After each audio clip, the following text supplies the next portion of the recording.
साथियों नमस्कार। तो चलिए आज हम लोग जानते हैं कि जो जेपीएससी के द्वारा जो वैकेंसी निकाला गया है प्रोजेक्ट मैनेजर का, तो उसके बाद बहुत सारे बच्चे पूछ रहे हैं कि उसका जो हार्ड कॉपी जो भेजना है, सबमिशन करना है आयोग में, वो कैसे करना है। ठीक है, तो उसी से संबंधित ये वीडियो है। इसमें हम आपको ये बताएंगे कि जो हार्ड कॉपी है वो आपको कैसे और कहाँ पे भेजना है। ठीक है, तो चलिए शुरुआत करते हैं। जो हार्ड कॉपी आपको सबसे पहले तो क्या करना है कि 10 तारीख जो लास्ट डेट था आपका 10 जुलाई, तब तक आपको जेपीएससी की वेबसाइट में आपका ऑनलाइन जो काम था वो पूरा करना था। मतलब फॉर्म फिलअप का जो लास्ट डेट था आपका वो था 10 जुलाई। ठीक है, जो कि वो ख़त्म हो चुका है अब। तो होपफुली कि आप लोग सभी लोग फॉर्म फिलअप कर चुके होंगे। अब आपको क्या करना है, अब आपको करना क्या है वो एक एक करके हम आपको पूरा प्रोसेस बता रहे हैं। सबसे पहले तो जो अब आवेदन किए थे उसका प्रिंट ले लीजिए। ठीक है, उसका प्रिंट निकाल लीजिए, सबसे पहला स्टेप है। प्रिंट निकालने के बाद आपको कुछ आवश्यक दस्तावेज जो उसके साथ संलग्न करना होगा। सबसे पहले आप उन सभी उनका फोटोकॉपी निकाल लीजिए, और फोटोकॉपी करने के बाद उसको सेल्फ अटेस्टेड करना ना भूलिएगा। ठीक है, जो प्रिंट आउट A4 साइज़ का निकालेंगे उसमें लास्ट में आप उसको आप सेल्फ अटेस्टेड जरूर कर लीजिएगा। ठीक है, क्या क्या दस्तावेज आपको चाहिए। सबसे पहले तो आप जो हार्ड कॉपी आप जो जमा करेंगे उसके लिए आपको जो मैट्रिक का प्रमाण पत्र डीओबी के रूप में, शैक्षणिक प्रमाण पत्र जो आप लोगों ने अपलोड किया था वेबसाइट में जब आप फॉर्म भर रहे थे, तो जो भी सर्टिफिकेट आपने वहाँ पे अपलोड किया है। इसके अलावा जाति, निवास, अनुभव प्रमाण पत्र अगर आपने मेंशन किया है, अगर आपको जाति की ज़रूरत है, डोमिसाइल का ज़रूरत है, अगर आपने यस किया है तो फिर आपको ये सारा डॉक्यूमेंट भी आपको अपलोड करना पड़ेगा। ठीक है, तो ये सारे दस्तावेज सब आपको वहाँ पे संलग्न करना होगा। फिर से ध्यान से सुन लीजिए क्या क्या डालना है। मैट्रिक का प्रमाण पत्र, 12th का प्रमाण पत्र, ग्रेजुएशन का प्रमाण पत्र, इसके बाद अगर आपने पीजी किया है तो पीजी का प्रमाण पत्र।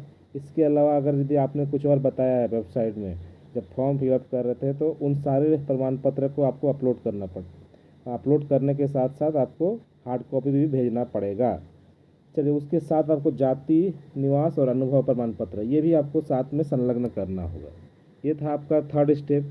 इसके बाद आपको क्या करना होगा, ये सारे कॉपी को आप एक A4 साइज लिफाफे में सभी को भर दीजिए। ठीक है, जो भी आपने डॉक्यूमेंट आपको तैयार किया है उसको A4 साइज में आप डाल दीजिए। और उसके बाद A4 साइज जो लिफाफा होता है उसमें आप लिखेंगे application for the post of project manager. साथ में जो उसका एडवर्टाइजमेंट नंबर है नोटिफिकेशन में दिया हुआ है, आप वो साथ में एडवर्टाइजमेंट नंबर भी टॉप में ज़रूर मेंशन कीजिए।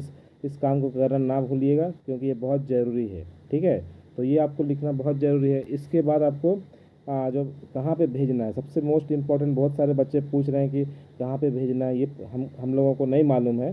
ठीक है, तो इसका मैं आपको उपाय बताता हूँ कि आपको भेजना कहाँ पे है। जेपीएससी ऑफिस में भेजना है तो किस एड्रेस में भेजना है, controller of examination, Jharkhand public service commission, circular road, Ranchi 834001, ये इसका पिन कोड है। यहाँ इसी एड्रेस में आपको भेजना है। ठीक है, जो भी आप हार्ड कॉपी भेजेंगे आपको इसी एड्रेस में समय से पहले, इन द सेंस आपको 23 जुलाई जो लास्ट डेट निर्धारित है उससे पहले आपको ये हार्ड कॉपी पहुंच जाना चाहिए। तो मित्रों, आपको करना है ये होगा कि अगर आप दूर दराज में रहते हैं, आप रांची से बाहर रहते हैं, तो आप एक काम कर सकते हैं कि आप स्पीड पोस्ट कर सकते हैं और 23 जुलाई से पहले पहुंच जाए, ये ज़रूर ध्यान रखिएगा।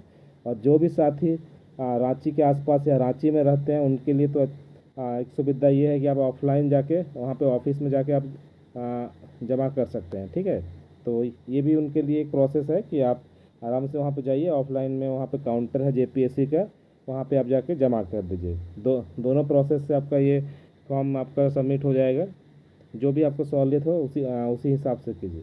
हाँ, याद रखिए कि अंतिम तिथि से पहले आपको स्पीड पोस्ट रजिस्टर पोस्ट में भेजना है। ठीक है, तो अंतिम तिथि क्या है फिर से आप लोगों को बता देते हैं। जो लास्ट डेट है वो आपका 23 जुलाई तक है। ठीक है, इससे पहले आपको भेज देना है। चलिए, ये था सारा प्रोसेस। उम्मीद करते हैं आप लोगों को इस समझ में आ गया होगा, और कोई डाउट होगा तो आप कमेंट बॉक्स में बताइएगा। Thank you.